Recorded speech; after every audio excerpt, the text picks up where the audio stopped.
follow-up process is essential to converting leads to business from the moment you have captured a lead and put it in your database.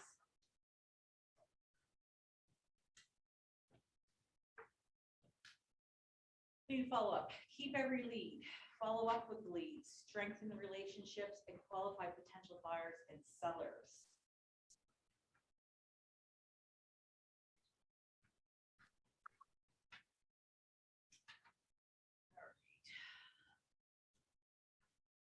So what is your lead follow-up? How to lead follow-up, post the lead, recap, ahas, daily success. That's what we're going to go over today. What is a follow-up lead?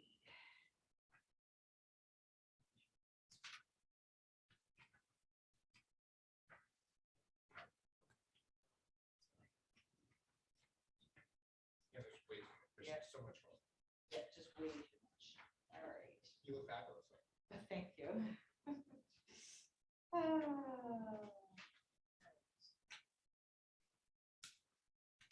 Okay, the lead follow-up process is essential to converting leads to business from the moment you have captured a lead and put it into your database. Before we begin, let's hear about progress with success systems. Anyone have any success yet with turning the leads? Oh, I'm like, wait. You are the king of leads. What kind of challenges do you encounter when you are trying to get those leads to qualify?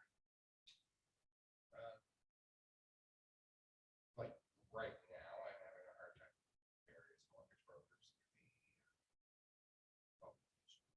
Process, yeah, that can be, but we're kind of before that, just trying to get those people to work with you, to get them to want to be with you. Oh, Yeah, no problem. Yeah, you. yeah, I don't. What about you? What about you? Do you have anything that's? I think, you know, the qualifying your value is huge. Yeah. And because I'm new and I really haven't.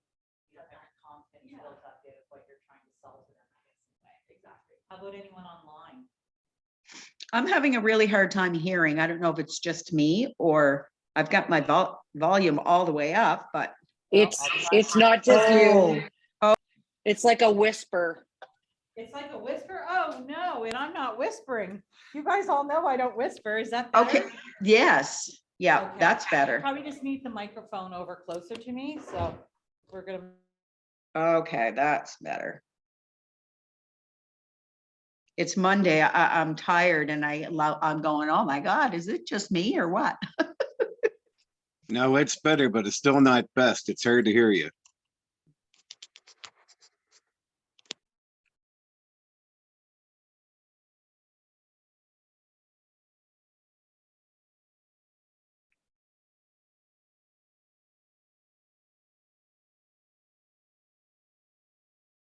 Okay, now I can't hear a thing. I can only hear you, Holly. Yeah, I can't hear Maureen at all.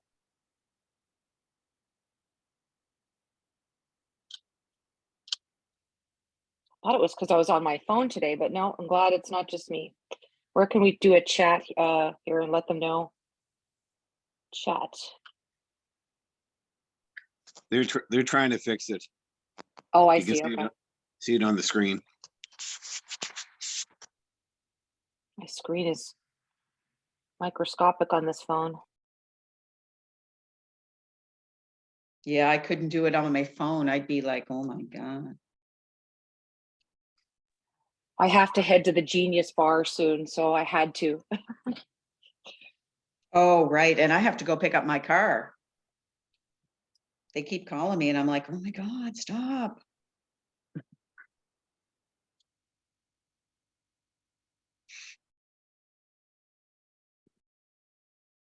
Okay, what am I doing?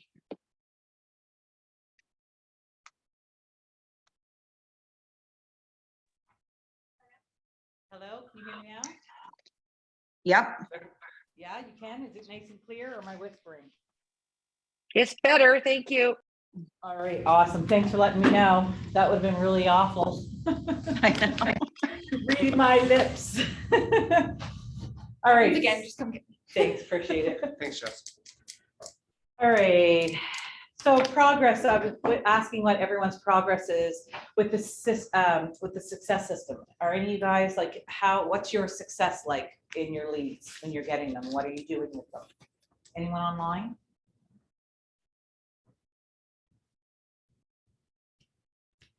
All right. Really? No one has a hard time with that? I guess not, it's great.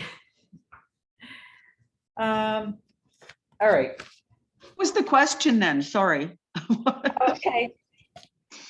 the lead follow, geez, okay. Let's hear what your progress with, like your success when you're turning your leads, like your success system. What are your success systems for turning your leads? For turning them in? Sorry? I don't Okay. understand what you mean by turning. Yeah, I Okay, don't either.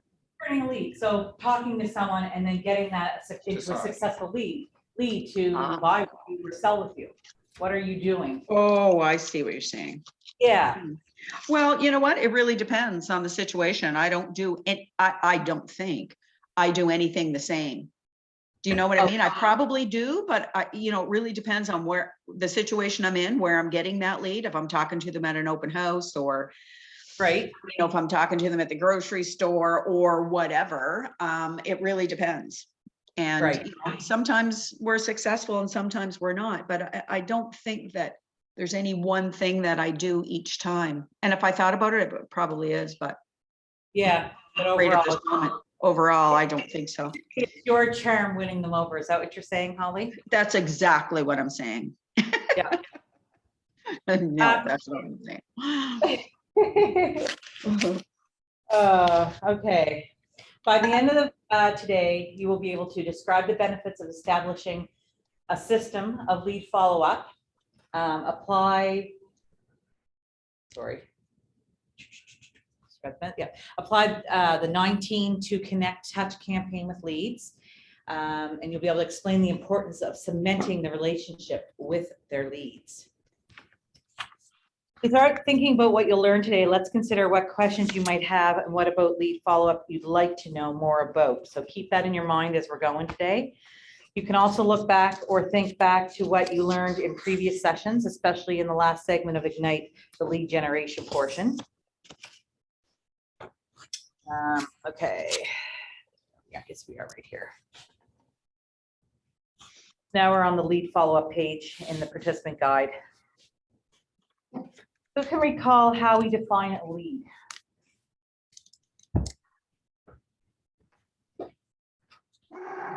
Oh, JJ, hang on. All right, a lead is a person who has shown interest in the service you provide, and you have their contact information, although they are yet to engage in a two-way conversation.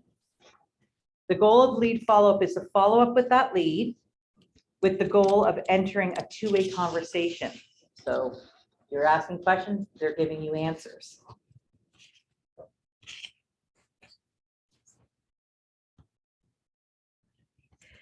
Does lead follow-up only apply to a lead? The answer is no. Every person in your database, whether a lead or a contact, requires follow-up. So that when you have a real estate need, they immediately think of you. That's the important thing. You want to be in the forefront all the time. If they're not, one or two people that they're thinking of, they're not thinking about you at all. Like, you have to stay on top all the time with them. But what are some ways you can do that?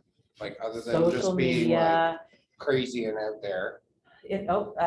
social media is great, of course, every platform you can get on there, making sure that every time you talk to someone, if someone's called me or emailed me, I look them up on Facebook. Facebook's my main thing. And if I can, I try and friend them. Then they kind of get to see me, and then I will invite them to my business page. So you're trying to get that kind of interaction where they'll automatically see every time you're doing something, it's coming to them. So, like, for example, if you did an open house and you had like Yep. 10 people, would you like create them on Facebook and add them? Is that Absolutely, creepy? as long as you've already checked, make sure they don't have an agent. I wouldn't go after and try and friend people that have agency already. That could be a little bit of a no. I mean, there's nothing you do if you already have people on there and they have to pick another agent. You don't have to get rid of them. But going but I after would. them, that's poaching, and that's a no-no. So you would, other ways would be like if they, you could email them, they gave you your email, you could text them, phone them, things like that. Get them in your database once you had you know, a two-way talk with them, like what we're saying here. You want to be engaging so that they know who you are, they know what you're doing, and then from there, you're going to lightly touch them until they're ready to reach out and say, I need you for my real estate needs. I mean, that's always the basic point of this, is getting the forefront of them.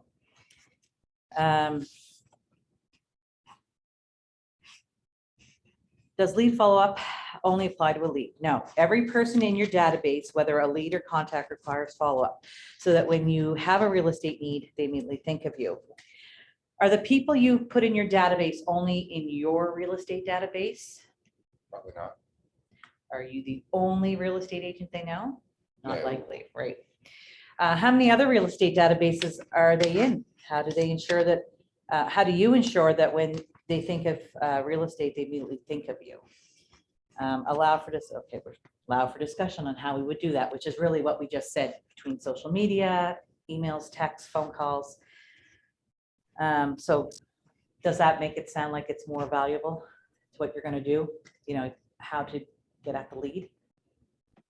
So if you had somebody that was in 3 databases, like mine, you know, On Whatever. Yeah, One of the five. those people might, what's that? I said in one of the 5 people that are in mine, yeah. Yeah. They, you know, it might be those, oh, right? So they're in the database, but they do nothing. yeah, that's right. Like that's very And much then what- if you do something, they're obviously, I mean, that's just kind of human nature, is they're gonna Yeah. think of you before they think of the other 2 people that never contact them, or That's right. That's right. Yeah, and it could be, once you get into it, like when you're working your database, there's many ways to work that database, not just social media wise, and we'll go into that as well. All right, let's see what this one is. Oh, why?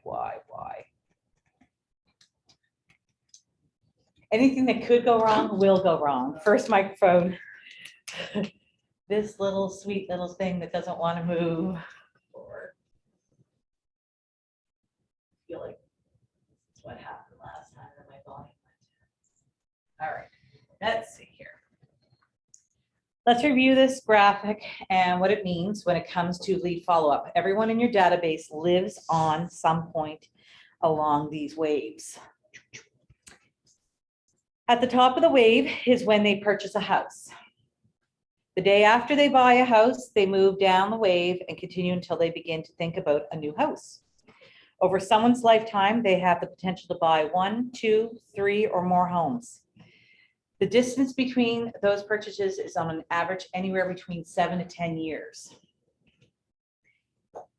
I don't know, it's usually a 5-year. There's usually that first home, and then by the time they've started their family, they've outgrown it by year 5, and then they're into the next one, possibly 2, and then it's usually coming back down that grid to do a retirement move. So that's why they say that's how many moves possibly each client could have. If I gave you a lead close to the top of the waves, what would you perceive about the quality of that lead? High quality. Allow 1 to 2 participants briefly share their opinion on that. Well, if it's close to the top of the wave and the wave doesn't move, that's a good. Well, they bought. Also probably means you're looking at possibly 7 to 10 years, maybe before they do another one. But in that right, amount, that's what I was thinking, that if it's the top of the wave, they just bought that house, so although Oh, right at the top. See, Yeah. clear instruction. yeah, no, that's okay. So I gave you the clear instruction. You listen. I know. But you're right, it is a high quality lead because they have bought. So chances are there's something else going to happen with them. You're not wrong in that. It's just that you're going to be probably waiting a while, Yeah. especially after this market. But I think we're seeing a lot of people, Holly, are you noticing a lot of COVID buyers now selling? yes, I said that last time. I've noticed, well, Oh, you're was broken up. familiar with, What's that? sorry. I saw at least 3 or 4 properties that I was familiar with, and I'd Right. see them come back on and I go, oh, look at that, like bought in the end of 2021, and now they're selling. And some of them didn't even move here. They bought the house, sight unseen, Yep. didn't move, and they're selling. Yep. Okay, now they're saying top of the wave. So when I'm reading this is funny. Most likely you perceive that as a high quality. Okay, they are close to being ready to purchase again. You may perceive this to be a bad lead because it's at the top. However, there are no bad leads. Every lead is on this wave somewhere, and it's true. You have to remember that they're all doing this. This lead may not be hot right now, yet they are a future potential, and that's how you have to think of everyone. What do I need to do over that next span while they're coming down to come back up and be ready? You just got to be that. You got to make them your biggest fan. Selling furniture. Sell them furniture. That's right. Mhm. As a real estate agent, following up with all leads with frequency and intensity is the key to remaining in close emotional proximity.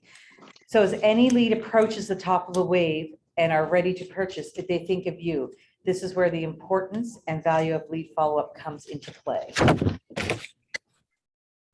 Think of the leads that enter your database through lead generation as your possible business. Lead follow-up helps turn the leads from possible business into probable business, with the end goal being a profitable business. I can't believe this one. Oh, it did. Of course it did. There we go. The 2021 National Association of Realtors profile of home buyers and sellers details the opportunity that lead follow-up can provide to your business. They collected research that shows that when selecting an agent to use, 73% of buyers only talked to one agent and 82% of sellers only contacted one agent.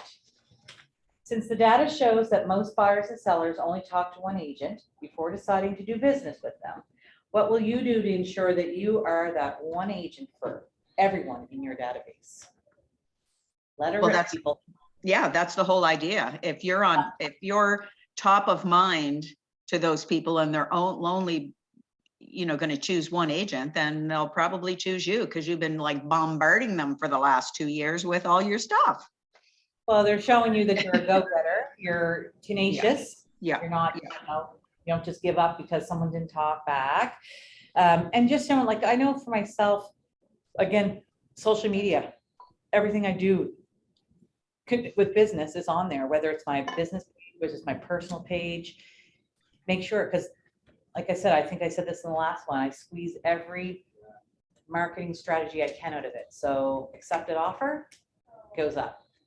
When it goes firm, it's show sold. When it's closing, that again. So at least hit those 3 for sure in that, time span. Normally right now it's about 6 to 8 weeks.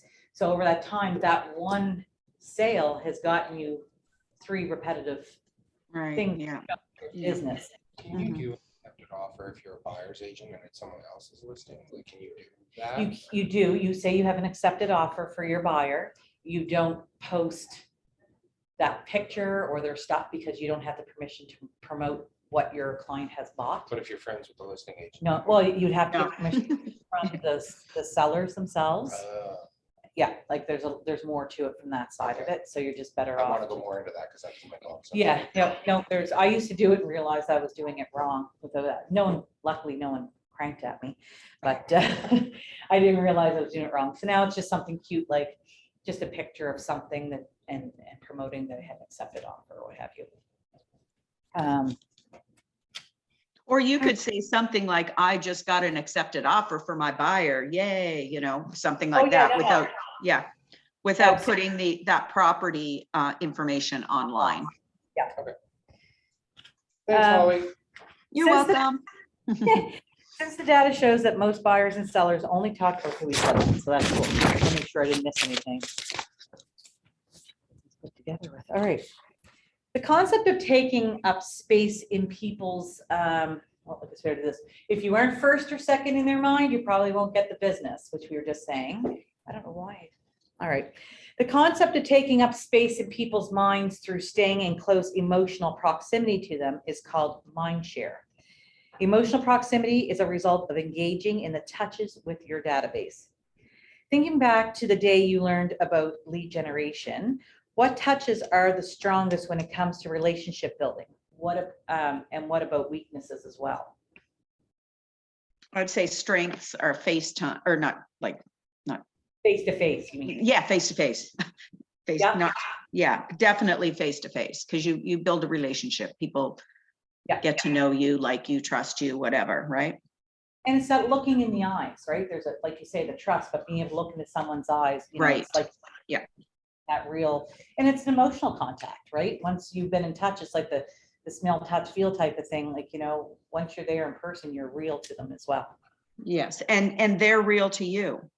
So Right. you could be reaching out to people that you haven't even really met yet, and then all of a sudden, and this sounds terrible, but all of a sudden you meet them and you go, not quite sure if this is going to work out. And it's a two-way street in that regard. Yeah, and it's kind of like, you know, an interview, really. I mean, it's an interview in a Yeah, way. for sure. Times, that's right, Holly, there's people we don't want to work with either. Yeah, that's right. That's right. You don't get there for a while, but you do No. eventually. Yeah. After a while, yeah, you're not as hungry as before, so you're like, is this going to cause me stress? You learn what causes stress and the person. Right, right. You could be hungry, but you also know that, you know, just because I'm hungry, it doesn't mean I'm eating liver, because I don't like liver, you know? So what do you do in that situation? Like, would you just, Sometimes I've had people tell me, I've not done it, but I've had people say to me, I don't know if really we're best suited for each other, but I have an agent that I know will be perfect for you. And then you would give the referral off. I know it's hard, and you wouldn't be able to fathom that right now, because it's like, yeah, no, I'll do whatever I got to. But it's true. After a while, if it's going to cause you, you know, the stress and the hardship, you're going through one yourself right now, how they're very needy, they're very emotional, and it's a lot, and it's draining. Yeah. So after a while, like that's what I said to you, after a while, you're going to find, you'll be able to figure it out. When they're I'd gonna be still too- do it though, because I care about that. I know you do, but you'll learn how to make it more of a business as well and less of an emotional. Right now, yes. And I do it. I mean, I care about every one of my clients. There's probably, I can only say there's probably maybe 2 that I didn't get in a bond with. You know what I mean? That's like, good riddance. I'm glad you're done. You were painful. Right. Yeah. Yeah, we all have that. And you can't lie. I mean, that's, I think it's a very important thing to be talking about, especially with our new agents. So although it very says realistic. in here, like, if you don't match, you can pass it off, but what I'm hearing from everyone is no one actually does it. They just deal with Yeah, it. well, at the beginning, now I'm just more careful about the people I would That's fair. deal with. before Yeah, I- that's a better way to put it, for sure. You're just more careful with people you put under contract. Holly, she's full of it. She gives them the name. Well, I think that's what Brooke used to say all the time. Oh yeah, you just give me all the crappy ones. That's what it's harder, not harder, And then you right? say, it'll get easier. And it will get easier, because then you'll learn to pass them off too. Oh my God, weakest, like, Look, it took me years and years to either, I fired a client and then I just didn't work with a client, and Yep. maybe 1 or 2 more, but I mean, it doesn't happen that often, but No. you know from experience when it's coming, and it's like, okay, you know, whatever. Anyway. it's just like a marriage, honestly, it's like a marriage, you can feel where that ending is coming. I always say it's the ticking time bomb in the head, in the brain. So it's getting back on track. Meeting a person and a phone call are the touches that will have the greatest impact on the relationship that you are building. Email and text are weaker related to forming connections and bonds. That's for the millennials. Yeah, phone calls and. Phone person. calls are, yeah, and in person, anytime you can get in front of someone and they can hear your voice and you can hear theirs, you can tell a lot, whether it's a silence on that phone call or what have you, you know, and then figure out how to work and get them from that silence to talk. All you're ever trying to do is get them to tell you everything about them, which makes your job easier. While you will lead follow-up using a variety of touches, it's important to keep in mind which ones will be most effective as you follow up. That's the key thing. Look, emails and texts are so much easier, right? There's just no real, it's not a big connection. You're not engaged. And you're safer. You feel safer. You're not worried as much about the rejection because you're not going to hear it and you're not going to see it. And that's why everyone tends to want to go to the text messages and stuff, right? But And email. Do It you feels safe. find though, that for the other things too, I mean, sometimes you may not get somebody on the phone. Maybe they're working, maybe it's 11 o'clock and they're at work and they're not going to take your call. But if you Right. send them a quick text, 9 times out of 10, they're responding very quickly. And then you can maybe set up a time for a phone call or whatever, but sometimes that's not going to work either. And in No, that's- email, same Yep. thing. For sure. And I like that. I'll make the phone call. And if I don't get get them, I'll leave a voicemail, but then I text and say, hey, I left you a voicemail, just wanted to connect with you. When you get a minute, can you give me a call or what have Right. you? Yeah. Go like that, right? So, yeah, you want to do follow-up. Just because your first idea didn't work and it didn't get the success you were hoping for, keep at them. And if they don't respond to you, which you've learned, just because they don't answer your text does not mean they don't want to talk to you. Lives are busy.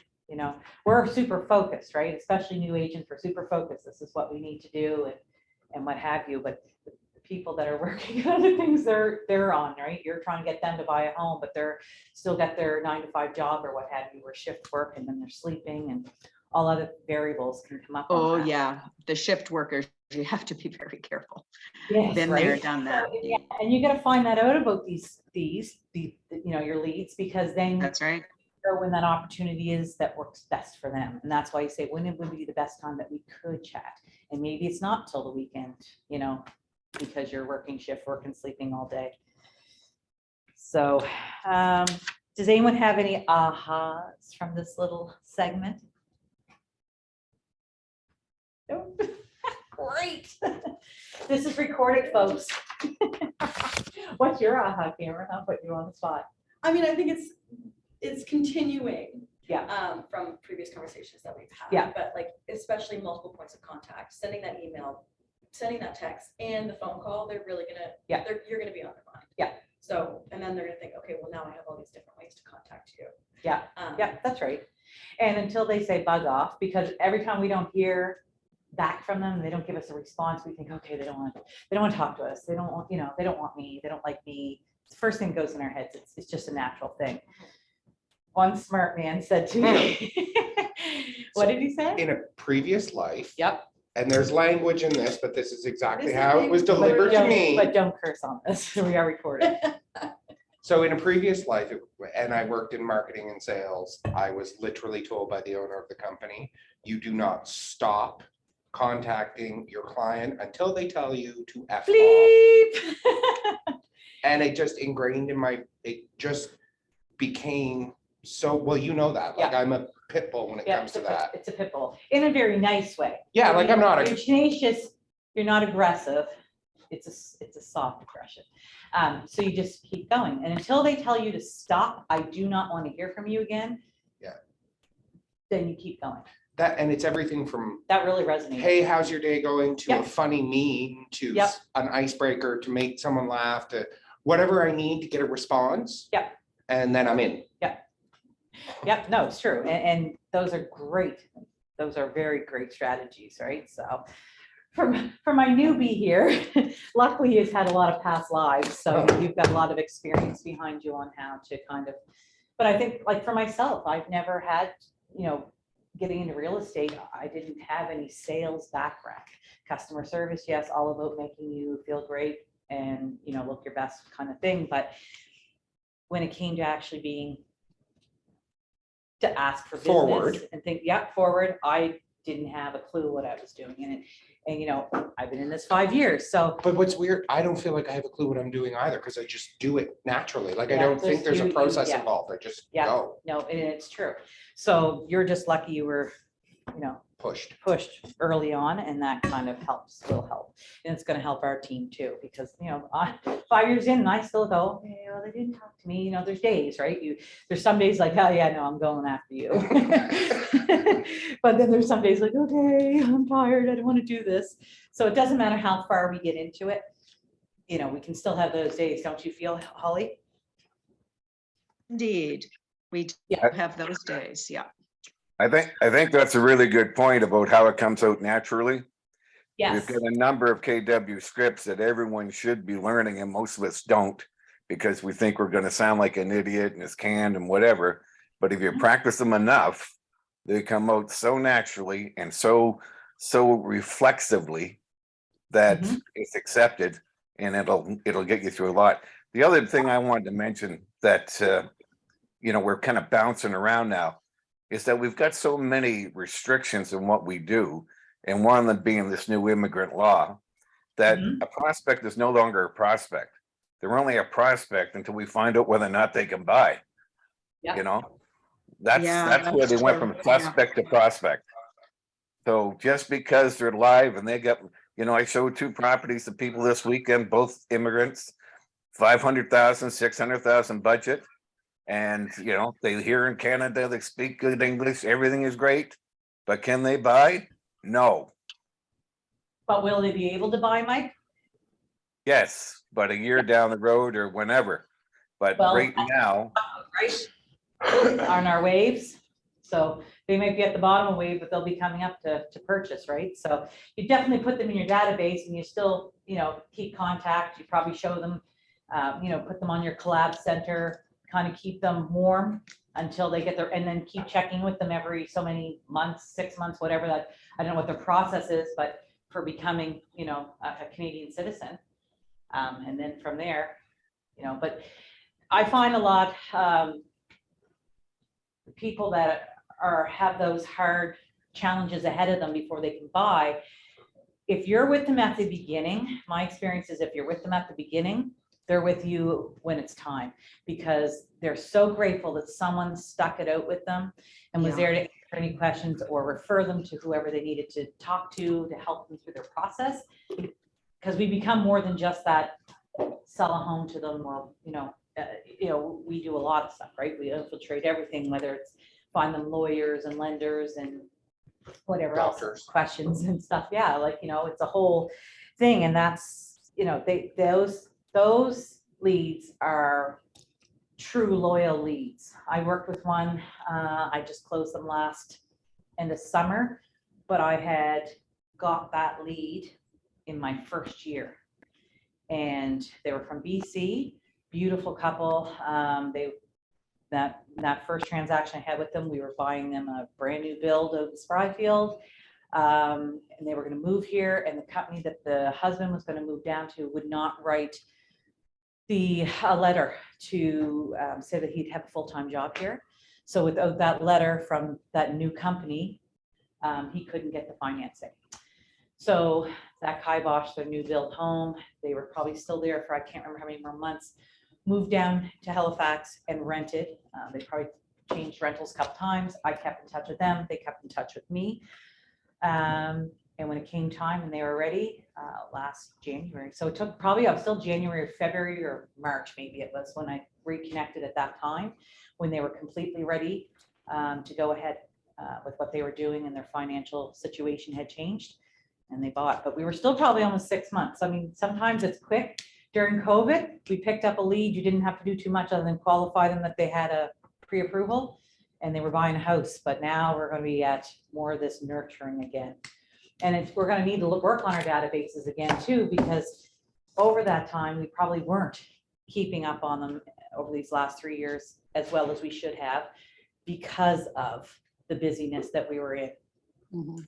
So back to all those ones that we sold to, make sure they're all updated in our databases, and figuring out the right plan to keep them engaged until they're ready to do it again.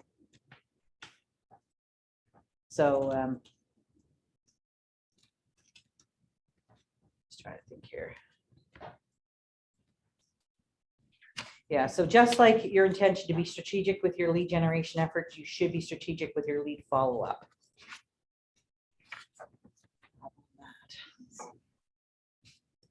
How to lead follow-up.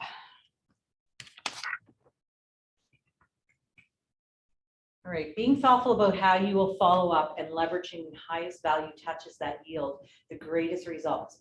With help, you will convert leads at a higher level. All right.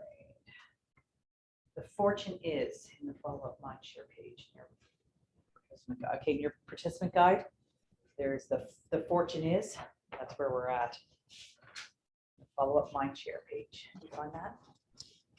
Mindshare is gained through positioning yourself in front of your leads frequently with relevant and timely information. The goal is to open the door to two-way communication in addition to getting them to think about you anytime they think about real estate. Through Ignite, you have been introduced to 2 different systems that engage your leads and contacts and help you gain mind share. What are these systems?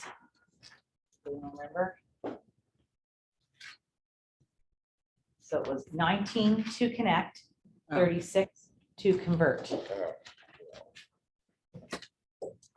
you lose that?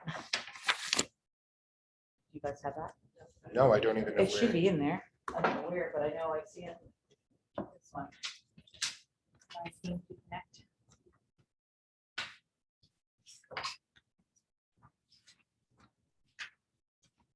I don't know. I missed the days when books were numbered 1 Okay. to 100. That's all right. Jesus Lord. Let's see, let me make sure I get the right pages. Okay. The fortune is in the follow-up, mind share, so your leads. Everyone okay? To 19 to connect, so 4 touches quarterly phone calls. So every 3 months, you're making a phone call to the leads in your database. 12 touches with something monthly, whether it be an email, a newsletter, market report, a video. Some people use, oh, I forget what it's called. Holly, do you know what that's called, where they do the little video thing? I know Anne uses it. Oh, no. Oh, not Bomb Bobo. Bomb. Bomb, yeah. So just something like that, like, hey, how you doing? Was just thinking about you and wanted to say hi. Do you have anyone that you know that wants to buy, sell, or invest in real estate? I'm still your girl, you know, something like that, or maybe it's not quite that pushy. It just depends. You want to just stay connected. 2 touches, promotional direct mail, such as a magnet, a calendar, printed market report, etc. So every year I always send out a magnet at Christmas time. It's a calendar inside the Christmas card. So that's one of the touches that I do. I mean, I probably die. I only do really 1 major touch a year. So, and then 1 touch annual event, a party, movie screening, a get together. You know, I know some agents are doing like at Halloween or Thanksgiving, they're giving away pumpkins. They might do a little Christmas type of thing where they can get their pictures done with Santa. Could be the Easter Bunny, could be all different little things that, you know, you just try and get them in, do some face painting, maybe have a face painter and balloon artist, things like that, that you're just bringing people into. And they usually, from what I've learned when I've gone on some of these coaching things, what they say to do is it's a different type of event depending on where they sit in your database. So if they're your people that have been referring you, like, so in your database, you should be almost labeling them, whether they're your biggest fans or not, you know what I mean? And you kind of do like a high quality biggest fan A, B, they're just, you know, family and friends, but still give you referrals, and then C, you know, you're working on them to transfer them up. So I've heard people say, you know, the big cool things, like I've heard people say, man, they take like a cruise and they invite just those top-notch people that have been referring them all year. That's Toronto people, but there is people that do things like that, like that. They're taking them on a cruise? Yeah, like just in the harbor, like a harbor cruise for a day type. Okay. All So- right. That's gonna be I guess- not my budget, thank you. Harbor, a fun day type of thing where they've rented the big boat, and you know, and a lot of that comes with when you get into events. Because I know that I'm sure everyone's thinking the same thing, like money signs, like where do you get all that money to entertain people like that? It's when you get sponsors. So your lawyers, your inspectors, people like that, they'll sponsor to be part of that. And then you bring those people in and you do all these fun things, and it doesn't really cost you anything, but it gets you in front of so many people and you've made them feel that much more special.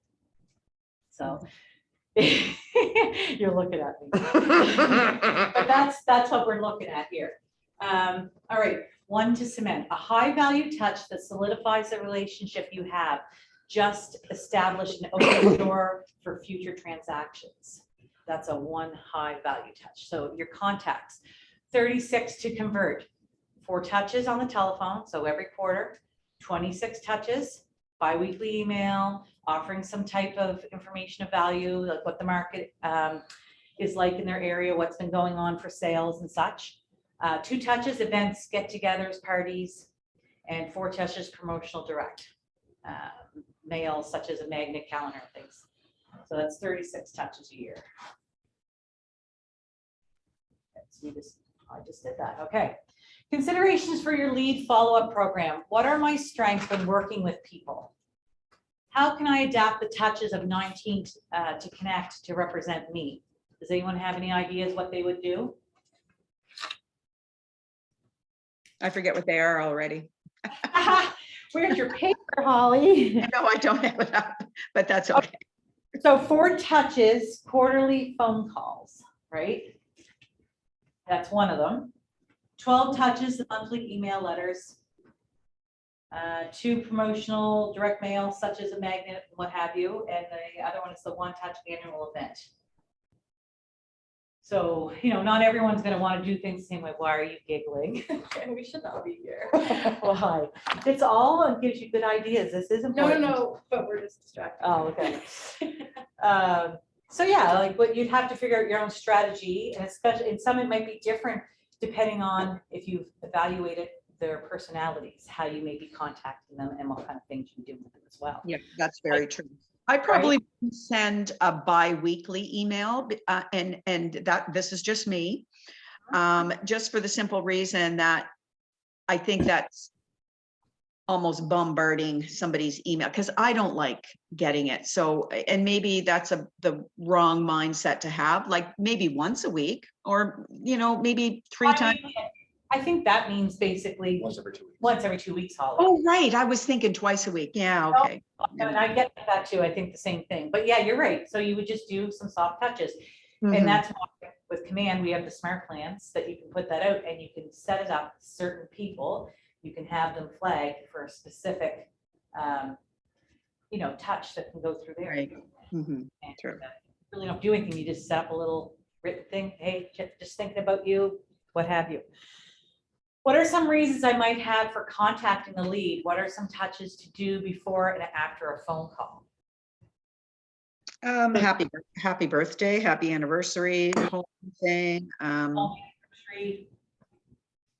Yeah, The- had a baby, child. Right, born. yep. If you're watching them on Facebook, you're going to see all those life events, and that's how you can add it to your database, and that's how you can fine tune that database to make it work better for you as well. So then they have specific tags on them, and then with the dates, it would automatically run out on a smart plan to them. And things like, okay, like they're saying, what are some touches to do before and after a phone call? So before, I don't know what I would say to that one, but after I had a phone call, I'd do a follow-up email or text saying, just thanking you very much for your time today and chatting with me. Just that extra, you know, thank you. Then maybe you put them on a list for, you talked about something, maybe they're going to be a buyer and you want to send them your buyer's package if you have one made up. So it can be done by email if you promise them that way because they preferred it, or whether you send it in mail. But things like that, you're just trying to, you're going to have something of value to offer them when you touch. So yeah, what are some reasons you might have for contacting them? Like Holly said, birthdays, anniversaries. How am I using conversations to let the person know I am in real estate, how to contact me, how to refer business to me? And that's right. You could be just touching base with a friend or a family friend or what have you. And you're, you know, if it's your first time, say, hey, I just want to let you know I'm starting a brand new exciting career and wanted to let you know that this is what I'm doing. And I'd appreciate any kind of, you know, referral you might give me for anyone you might know. If you're not interested, but maybe you know somebody. I mean, you're asking for business. And That's a good point. When you say maybe you're not, you know, Right. ready right now, but you know, if there's somebody else, because sometimes just asking for business is not, you know, what people want to hear. So it's like, maybe you're not ready, or I know that you've just, you know, but please remember that, you know, I'm here to help any of your family and friends or whatever. And depends again on who you're talking to, the personality, mirror that personality. Yep. No, it 100%. You know, just because you may not be, I'm not, you know, putting pressure on you, but hey, you may know someone if you think about it. If you do, would you mind letting me know? I'd love to, you know, whether you tell them about me or whether you ask them to give their information, that you could give their information to me and then I could reach out to them. So Mhm. it's, Yeah. you know, you'll know by the way you're talking to that person, how you need to Exactly. ask for it.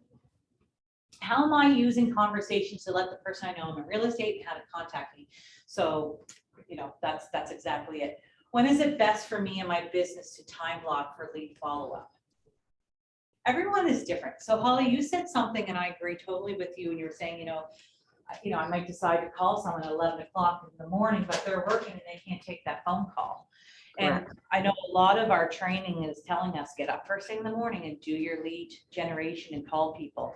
Mhm. And I'm not saying it's wrong, but I feel the same way. I don't want anyone bugging me first thing in the morning because I'm getting ready for work and I've got my day on my mind and how I'm mapping it out. And I find that's a distraction and I don't want to be bugged. Now, there'll be some people, that's probably what they do. Yeah, give it to me in the morning and that's it. So it kind of just depends, I think, again, on personality, on when you're going to touch them. But the big thing about time blocking is if you promised it in your calendar, stick with it. You know, we'll jump sometimes, we'll go, oh, I got to do this instead, because it'll be the first thing that'll go off your time blocking your calendar because you really don't want to do it, right? It's uncomfortable and we try and avoid things that make us feel uncomfortable. But you got to promise yourself, because this is where your money actually comes from, is that time blocking and getting in front of those people, whether it's through a phone call or scheduling a chance to get in front of them in person from the phone call. How much time should it take to reach out to a lead? What will I do to hold myself accountable? What do I need to do to make sure this happens? So how much time should it take to reach out to a lead? So that would depend, I would say. So where did you get that lead? Did you get them at an open house yesterday? Then you follow up with them today. You know, how do you hold yourself accountable? Oh, sorry. Sorry. It's okay.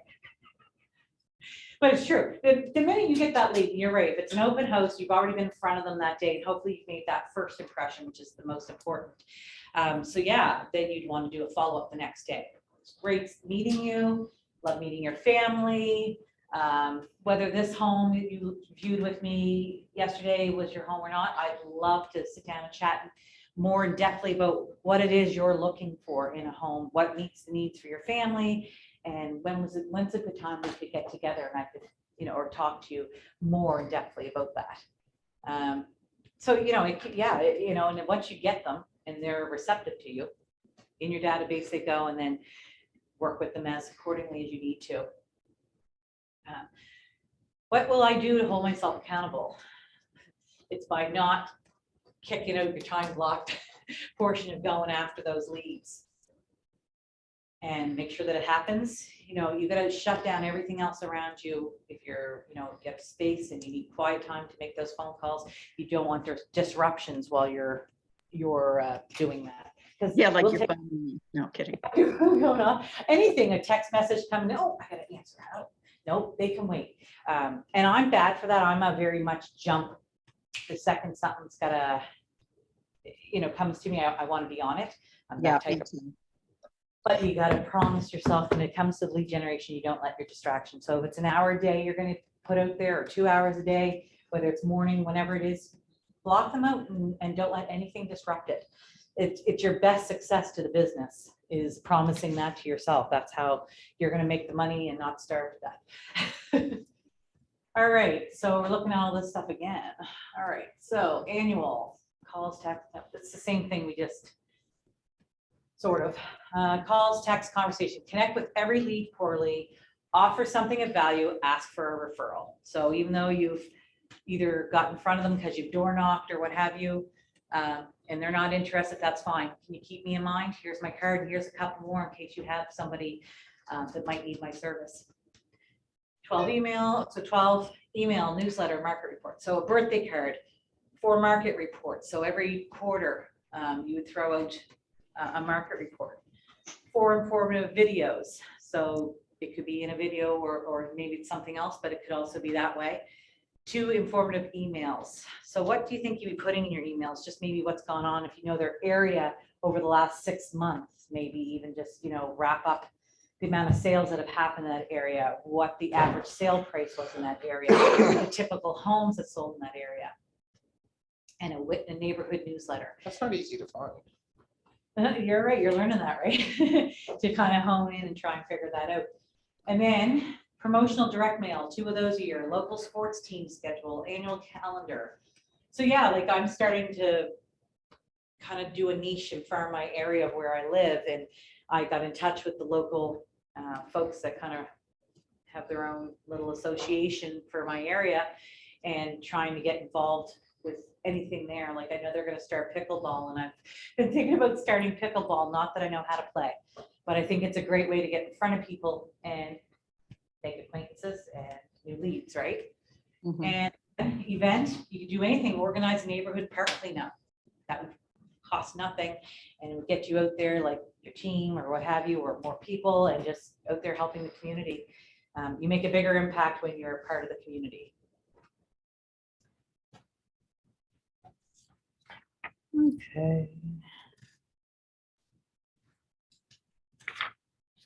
All right, when you have generated a lead and captured their information, you can then talk to them.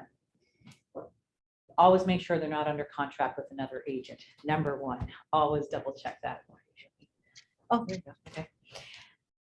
If you haven't heard back and you don't know much about the person, then your communication will be broader, focusing on a range of values. This is where you'll communicate your value with your own value proposition. And that was something you did, I guess, day 4 of Ignite. You can even use the company or personal statistics. We know that people are more likely to respond when the message you are communicating feels personal and relative to them. So KW always has stats here as well for sales that we've done as agents as a whole. As you engage with your leads, you can uncover how to serve them better and learn what they're interested in. As you learn this, you segment your leads into more specific groups covered on day 6 of Ignite, and can communicate more detailed and value-based information. Relevant conversations have more value, are timely, and lead to a greater opportunity for future conversation. So it's about really wanting to know more about them and getting them to talk. It's not about us talking. It's about getting them to talk to us and give them, for them to give us all the information, like sing like a canary. You're taking notes. And then when they're finished, then you're saying, so let me see if I understand you correctly. These are the things you'd be looking for, or, areas, or what you would need to do to sell your home, whatever it is. But it's about listening. It's your number 1 thing. Look beyond the who when you contact a lead. The most basic way to start doing this is to craft your message based on the source the lead was generated from. For example, if the lead came in through a social media post about first-time home buyers, sending them an investment property newsletter might not be most relevant for their current motivation. Once the door is open for 2-way communication, use conversations to find their motivation for engaging with your business. What's their timeline? Possibly other interests. Use this information to group them. And that's really what it's about. It's finding out to tag them how they're going to be relevant to you for business. Whether they're going to be 6 months out before they're ready to buy or sell, or a year, and then you place them accordingly, and then you talk to them accordingly and getting them ready. I know it's going to be 6 months before you're ready to list, but here are the things you could do and get yourself ready and prepped for that listing. Whether it's taking extra, decorations off the wall, decluttering half your stuff that you got, get rid of it, get rid of all your personal photos, get them prepped so they have ideas, and it's not 6 months to get themselves to that point, then they're ready for you. And you've been giving them helpful information and they didn't find it stressful because you took that time. True that. True that. Yeah. Once you know the source of lead, you can narrow your range of value. Knowing the source of the lead helps inform you on how you compare a value with your communication. For example, a lead generated through a client referral will be communicated differently from a lead that came in from a phone call. So yeah, like, you know, so-and-so, you know, I was talking to so-and-so who said, you're looking at buying a home in the next 3 months. And they said that they had spoke with you and you gave them permission for me to call you. So that's what I'm doing. Okay, is this a good time? And if it's not, schedule a time that is. And if they say yes, come and, you know, chat. So then you start chatting about what it is, where's the communities they're interested in, what's their family look like, all those kind of things. You're just getting all that information you possibly can. Why are you thinking about buying or selling? Tell me more. What will that do for you and your family? So, you know, you're trying to get all of their vision that's up there to transfer it to you so that you can feel and see their vision and then help them to achieve it. I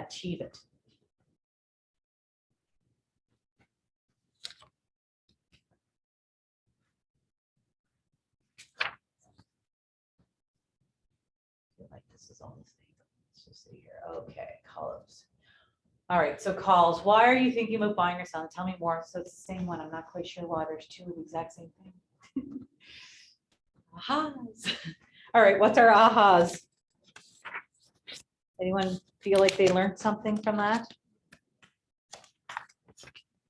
I think the big one there is that, you know, unfortunately, in this type of business, we forget that sales, good sales, demands a needs analysis, like a doctor. You know, you can't, what is it? Diagnosis without prognosis is malpractice. Exactly. You can't talk to your clients properly unless you find out what their needs are. And once you find out what those needs are, make sure you take notes so you always know. Yeah, you're building that relationship with them, Mike, right? And they need to be able to trust you that you've got an understanding for what it is they need and want. And then it's finding out, you know, how to manage those expectations, because sometimes they're out of this world. But you learn by building that relationship, you're building the trust with them. And by building the trust, they're listening to you and taking your advisement. So that's the whole process, is getting them from cold to warm to hot. And the trust is built once you're into the hot part of it. They still may not be ready for 4 more months, or what have you, but you got to, you know, manage them and figure out how to get them the most of what their vision is, of what they're looking for, whether it's to sell or buy. You know, just talking about notes, sorry to deviate for a second, but Go ahead. years ago, I spent a decade and a half dialing for dollars. So talking to strangers on the phone, trying to make appointments. And I met an individual who turned into a client over time. But when I first saw his name, it was Robert Richard, which kind of stood out because I'm Mike Arthur, right? Yeah. However, this guy spoke English, but he went by Robert Richard. And I made that note in my file, and I was always able to call him by his real name. And no matter when we spoke, he was always surprised that I called him Robert Richard. And he sent me a ton of business just for that reason. Exactly. Thank you, Mike. I appreciate that. That was a great little tip to share. You know, it's those attention to details, right? That makes them feel like they are your only client, and you care about them. That you took the time to make sure you pronounced his name right every time, you know. So, and it goes to show you what exactly did that do? It got you a ton of business. So, post lead follow up. All right. Once you follow up with a lead and you have permission to have that two-way conversation, what do you think happens with that person? What do you think happens though when you're having that conversation? Their minds open up. They start to think about you as an asset to them. Yep. That they can come to you for this type of knowledge. And that they're going to trust in you to tell you their vision as well, right? What their expectations are moving forward. After you obtain permission to have the two-way conversation, the lead then becomes a contact in your database. In Command, you will do this manually. This also means that you will move the lead from the 19 to Connect Touch campaign to the 36 to Convert. You achieve the purpose of 19 to Connect, which was to connect with that lead, opening the door for a two-way conversation. Connecting with that lead comes not necessarily mean, connecting with that lead does not necessarily mean they will do business with you or that your relationship is as strong as it could be. That is why you then continue into another touch campaign. So they keep seeing that you're interested in them. It's like dating, honestly. I'm interested, a little thirsty, maybe. Whether it is a lead or a contact in your database, every person should be on a touch campaign. This is how you'll gain and keep mind share while continuing to do all the jobs of a real estate agent. So yeah, you're still touching them. You might be out showing homes to another person or writing a listing agreement or an offer, but there could be a touch campaign going on that's actually already been touching these clients that you had set up in Command. So it's working for you. It's like your little assistant doing all the things that we really don't want to do. But the important thing is to start that conversation and get that permission for that two-way conversation. Once you've done that, started building that rapport, and you've asked permission to send them, you know, little tidbits here and there, whether by email or what have you, and they give that to you, then you're building more trust with them. I think we did this. Yes. Okay. To cement. At the point where a lead opens the door for two-way conversation, you must cement the relationship. Everyone in your database should be cemented right when you transition them to the 36 Convert. What do you think the purpose of the One to Cement Touch campaign is? It's basically a high-value touch that solidifies the relationship you have just established, and it opens the door for future interactions.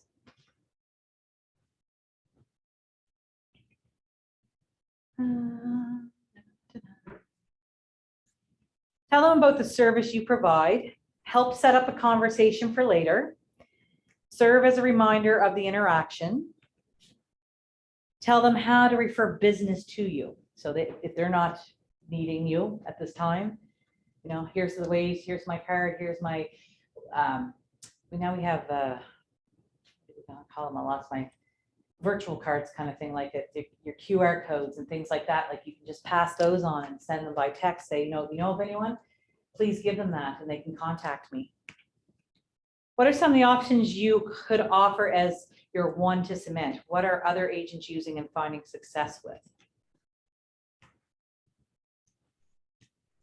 High value touch. Does anyone have anything?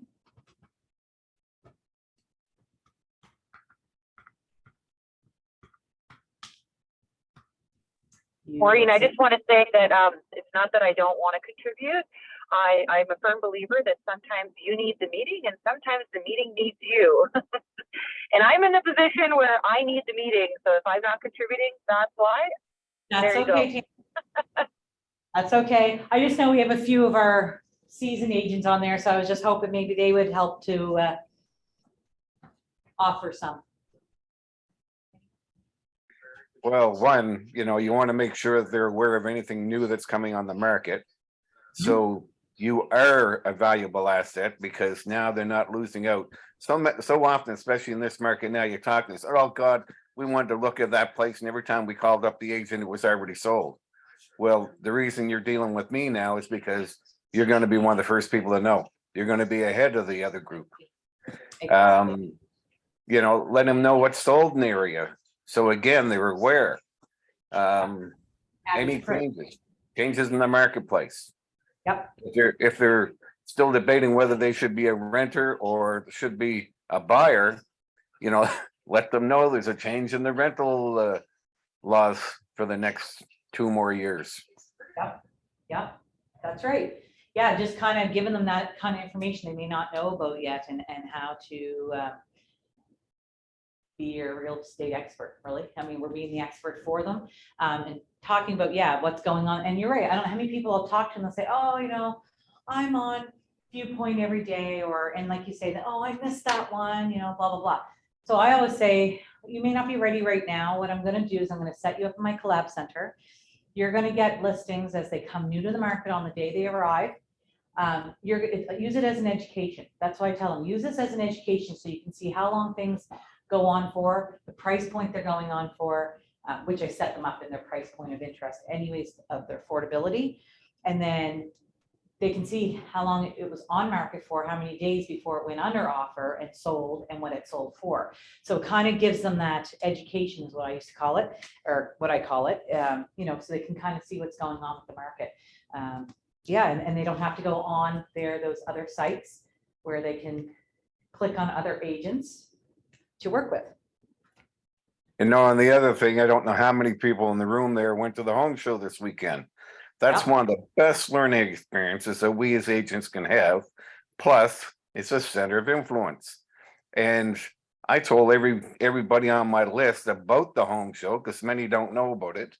I Right. also told them after I went what I learned that might be of interest to them. Yeah, that's excellent, Mike. Yeah, you brought it back. And that's another way you could put out a little letter, you know what I mean? Like a little email newsletter as well, right? So there's another touch of back from the home show. These are things that I found out, thought you might be of interest to you. That's great, Mike. Thank you. Again, whenever I'm talking to buyers, the first thing I do is give them my buyer's package that's made up of like referrals of vendors, whether it be the inspectors, lawyers, lenders, depending on, there's all kinds of stuff. Even after they buy the home, people they can reach out to, whether it be, handymen, painters, lawn care, what have you, and also getting them ready for the closing of that property, knowing the kind of places, people they'll have to contact, whether it be for your utilities and all that good stuff, and give them all those numbers, whether it's for oil companies, the whole set of oil companies are there, propane, you name it, whatever's there that they possibly could need from start to finish. When you give them a book of that kind of knowledge that you're giving them, then they're like, wow, all right, she knows her stuff, she's gonna take care of me and what have you. Ahas. Anybody? Tanya, did you get any ahas out of that? I'd love to know. Sorry, just unmuting here. Yes, the buyer package. So when I meet someone and it's what I call a cold lead, like I know they're, like say I meet someone at an open house and they're,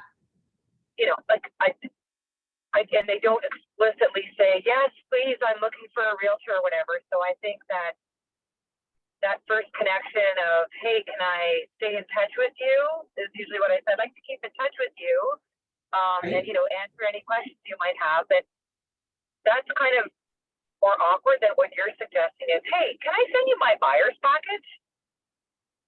Yeah, Which is like a gift to them, right?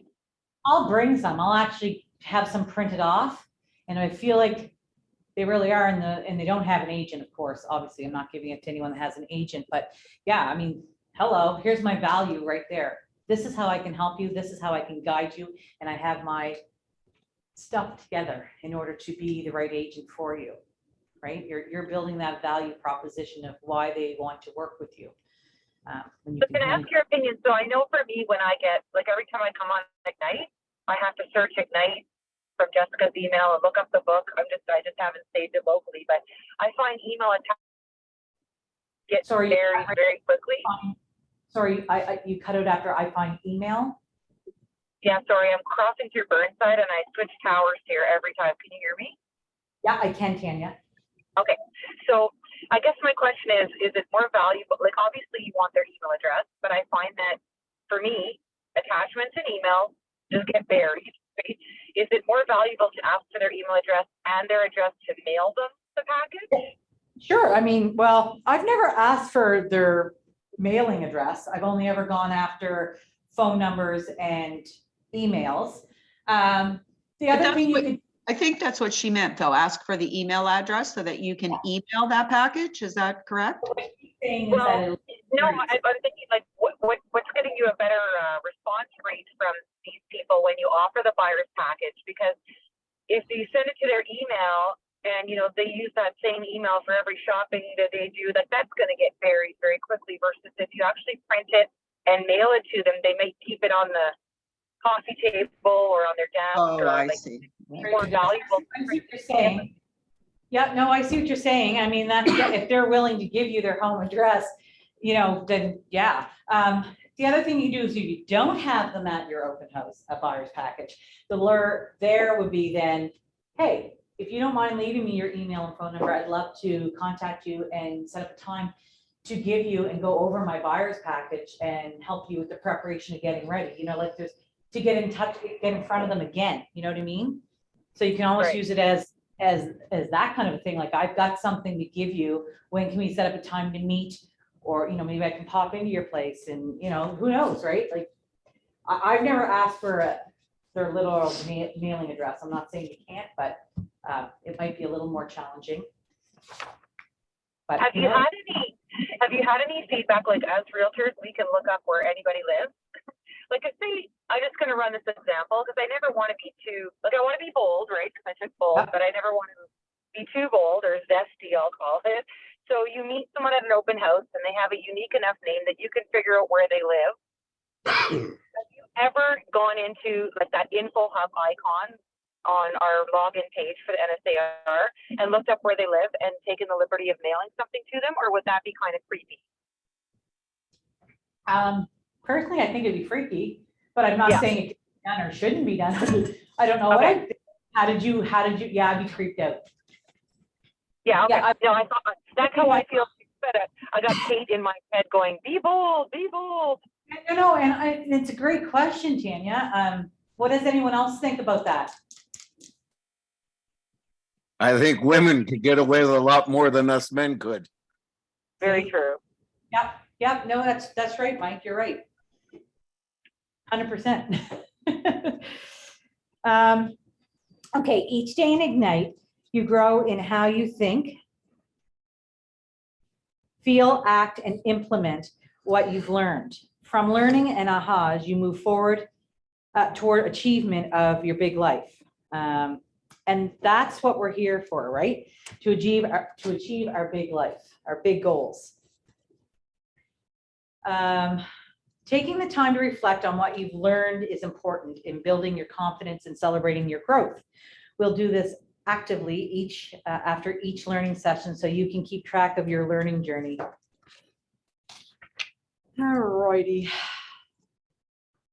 So, all right, how's your thinking changed? So I like where you're going with it though, being bold like that, Tanya. I get, you know, you're really trying to dig in and how to get in front of them and how to offer them the right, you know, value proposition and what have you. Thank you. I haven't tried any of those creepy things yet. No. I'll let you know if they backfire if I ever try. Thought, right? They all start with a thought. You might test drive it on somebody and see what happens. And then, you know, I know we have a do not call list, but there's nothing but a do not mail list that I'm aware of. So, but if you got their other, what I would probably do first is say, hey, following up from the open house, and if you remember correctly, I would offer you my buyer's package, just, you know, I would probably go that way. Would you like me to mail it to you? What's the most convenient way to give it to you? Would you like to meet in person for a coffee? I can bring coffee. Or, you know, we can meet in a neutral place if you don't want to, if you're not comfortable at home, or if you don't have time for a meetup, can I mail it to you, right? And then you have their address, and then you can follow up with them and say, hey, I'd love to, you know, meet up with you and go over that buyer's package. Sounds good. Yeah, I like that. That's good. Yeah, like there's different ways. You just gotta figure out what works, and it'll all depend again on their the personalities of the people, right? Right. Yeah, you have to figure out what the person is like, and if you don't feel comfortable, if you don't think they're going to give you their email address, which I'm sure a lot of people won't, then it's time to take a step back and figure something else out. Right, and yeah, most everyone, when we do the open houses, they give us both. They give us phone numbers and emails. It's there, the list is there, and it has an email and a phone number slot, and they give them to us. I don't know if I've seen any that didn't. So, you know, we just use it as a sign-in sheet. But then, you know, it's your it's your job then to have the right conversation to get the permission to move forward, to contact them. And again, you're always asking that first question, are they under contract? Do they have an agent? And then if they don't, that's what I do. If they have an agent, they signed, I just put little a next to it, they don't get contacted because, no poaching business. All right, success system.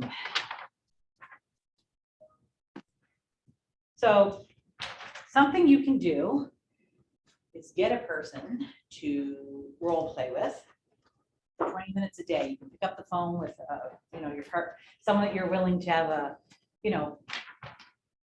for accountability wise. You could have someone say, okay, every day from 10 to 10:30, we're gonna have a phone call. And we're just gonna practice phone conversations and, trying to get the word I'm using all of a sudden. When people don't want it, how you're overcoming when people are trying to stop you and they're not interested. So, you want to learn how to do that properly. 10 minutes, preparing a call list for the day. This is another system that top agents use to save them time. Once they have a list, they start at the top and call the people without hesitation. So if you have that all set prior the day before, what you're going to do that day, it's so much smoother than going, oh God, who am I going to go through today? I'll go through your database, see what ones of those 10 that you're going to pick that day, to work with that day. Something else, 45 minutes, you could do real play, role play in the real world, is making contact and having conversations with as many people as possible with the goal of establishing and nurturing valued relationships so that when people are ready to buy or sell, they think of you first. Just wherever you are, whether it's the grocery store in the lineup, Holly, how many times do people chat with you in the grocery store? Oh, yeah, for sure. Yeah, I talked to a lot of people in Walmart and wherever, right? Yeah, I know. There's sometimes, you probably catch yourself going, oh God, I gotta go. Ugh, I know I'm not gonna get in 5 minutes, right? Because you're gonna have at least one conversation. Yeah. For 30 minutes, updating your database with information gathered from your conversations and following up on any promises made. Do this immediately after the real play while it's fresh in your mind. It's so true. Kind of like Mike with Robert Richard, right? I'm sure, like you said, you made that note so that every time when you open up your database, looking and going to contact him, you would make sure in your mind how you're going to talk to him and how you're going to address him. So these activities are daily habits of success. We practice them every day in Ignite, and you will continue with this rhythm for the rest of your career. And it's true, and it just becomes natural. It's not forced after a while. At first it's like, oh God.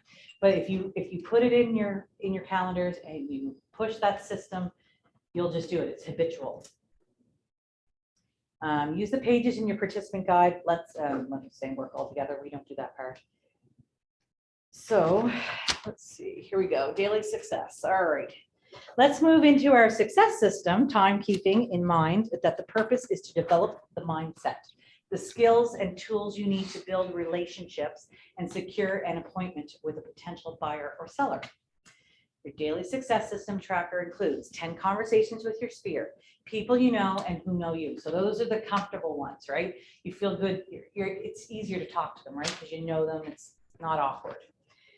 10 contacts added to your database, name, phone, address, and more. Whatever you can get, that's what you want to add in there. So hopefully from the people you talk to, maybe they've given you names of people that they know that might want to buy or sell. Hopefully you can get them in your database, start working them.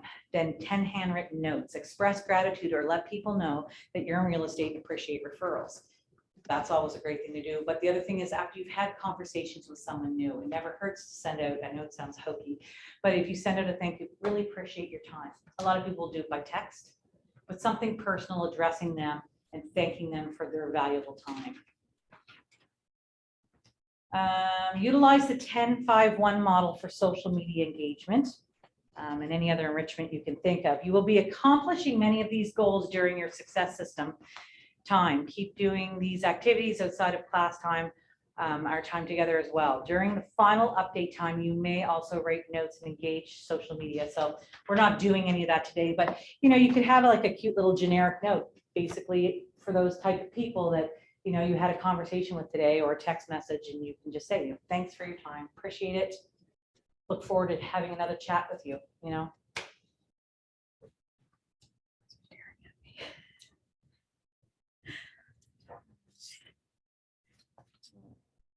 Okay, this is an important part. Okay.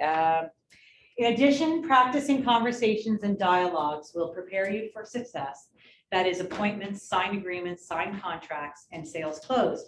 Of course, before we get involved in conversations with our sphere and lead generating, we must remember to comply with the TCPA, the do not call list, regulations. We review this every Ignite session because it is critical that you protect yourself and the market center from any legal action. And from what I've heard, I guess it's a huge fine. It is. Make this a permanent habit, following all guidelines. So I believe we sign up with the brokerage and then you have access to that. So you would check that phone number before you text them or before you call them. Now, it's just do not call. So if that's the case and it's someone you know, and this is what Ann was saying, I think in our last meeting, if it's someone we've known, but they're on the do not call list, you need to email, or I'm not sure, I think text is probably okay. Just say, hey, I see you're on the do not call list. I can't give you a phone call unless you give me permission, sort of thing. Like, and they'll be like, oh my God, yeah, geez, we've been talking forever, you know? And even past clients, they could be on the do not call list, and in order to reach back out, so you should always be checking your database and the phone numbers on it to make sure that you know they're not on it and we're not getting in trouble.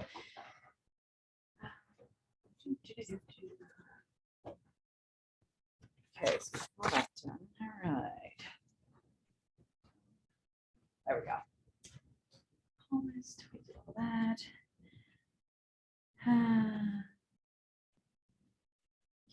Read the entire TCPA guidelines to participants. It is, okay, here we go. Stress that texting also falls under it. So there, that's something I just learned. Texting does fall under this TCPA guideline. Emphasize no dialers and no automatic voicemails. Stress the importance, that's for people that have the lead systems that actually can do a lot of this. You can buy into these systems. Stress the importance of following these guidelines to protect everybody. And remind you to check with your market center broker and attorney to ensure their compliance. Remind them that it is necessary to subscribe to the registry, which is through the brokerage. Check before you call.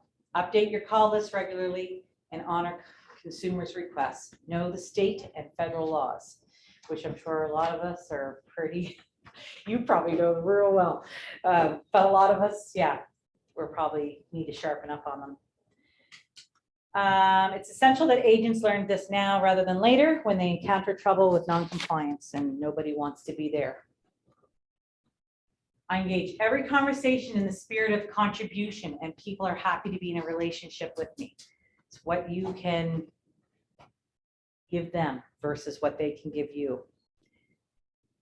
Let's begin by getting our mindset primed for success. We do this with an affirmation, which is this one.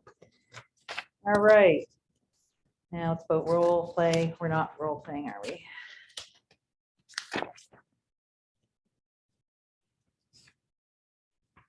Okay, so we're going to get into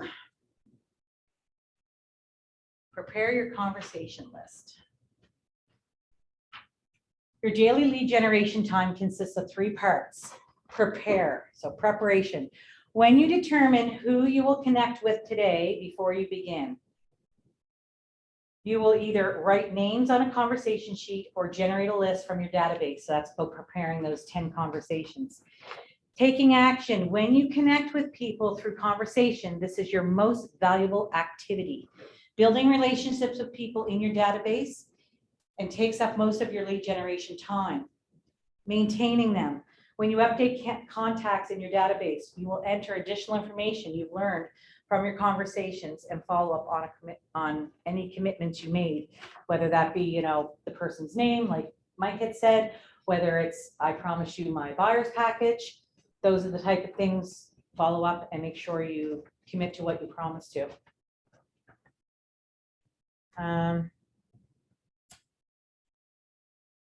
Only call people they have permission to have conversation with, and keep in mind, of course, again, about the no call list.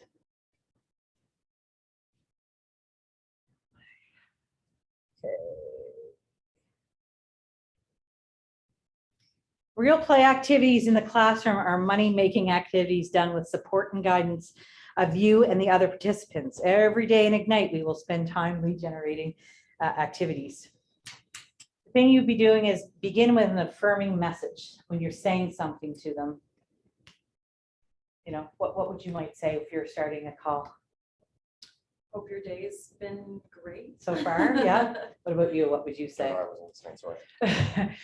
You'd start out when you're having a conversation with someone, you need to start out with something that's an affirming message. To I start like your out. earrings. Well, what if it's over the phone? After you've checked the do not call list. You have a lovely voice. Okay, creepy. I don't know, I will probably never do this, so if there's a block, Yeah, it's not happening. Don't say never. So when you're in the conversation, you're going to try and suggest a meetup to reconnect after that phone call, right? Whether it be go for a coffee or something along that line. I love your voice. Let's meet up. Let's meet up. That'd be Okay, good. Jody. This is And why I on your should- conversation sheet, anything you've talked about, make sure you've made notes and reflect, you know, on the outcome of that conversation, what you got out of it, what you figured out. And again, I always do after a phone conversation, I'll then do a follow-up email of, again, great talking to you. Thank you for taking that time. Here's what I understood from our conversation today. You know, it sounds like you're not ready to buy for another 3 to 6 months. When you are ready, you know, your family of 4 needs this and what have you, right? So you're trying to make sure that you were listening and they know you were listening. And here are some suggestions I have within the next 3 to 6 months of what to do while you're getting ready. Well, you're not doing affirmations. Okay.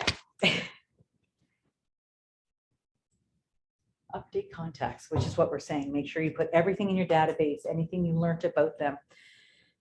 Use your command. And when you put all that confirmation in, you can put the tags in there.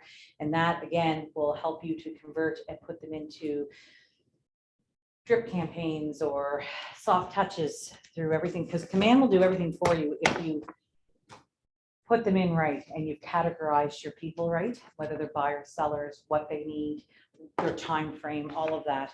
And then you can set up these soft touches to keep going with them until they're ready, right? So then you can keep moving on to the other new ones and getting them in there. And again, anytime you've had a conversation, if you so feel so, handwritten notes. People love that stuff.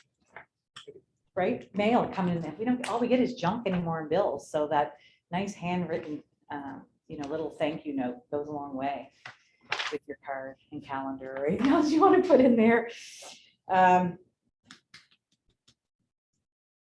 right, so now it's the time to get into your database, preferably command and enter contact information and any updates you learned from your conversations. This is to maintain your daily lead generation routine.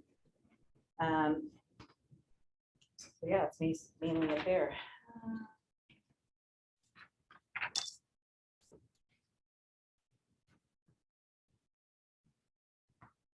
What are some challenges and some opportunities for improvement? You know, how can we, what are some of the, whoops, did I just turn off the mute or the sound? Everyone can hear me? I hope.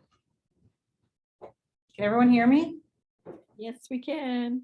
Hey, I thought I hit a button on the side and muted it, so I want to make sure. So yeah, think about some things we could do to improve maybe what we're doing now. What are some people doing now that maybe you think you could change? Is anybody working in their databases at all?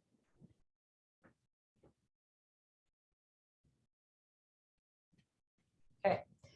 So yeah, mainly overall, you're trying to put in all their anniversaries and things, everything you can get about them, put it in your database, put it in columns on the Excel sheet where you know which one is their birthday for each spouse, you know, their work anniversary, or their home anniversaries, their wedding, you know, anniversaries, whatever. Make those notes, know your people, so that you can be more personable with them.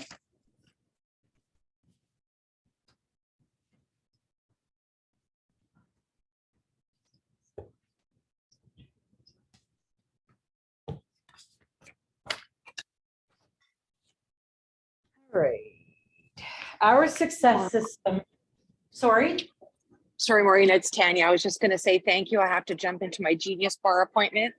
But I want to Okay. thank you before I jump off. Thank you. not a problem. Thank you for joining, Tanya. I appreciate it. I hope you got some value out of it. Of course I did. Thanks. You're welcome. You can call me anytime too if you have any questions.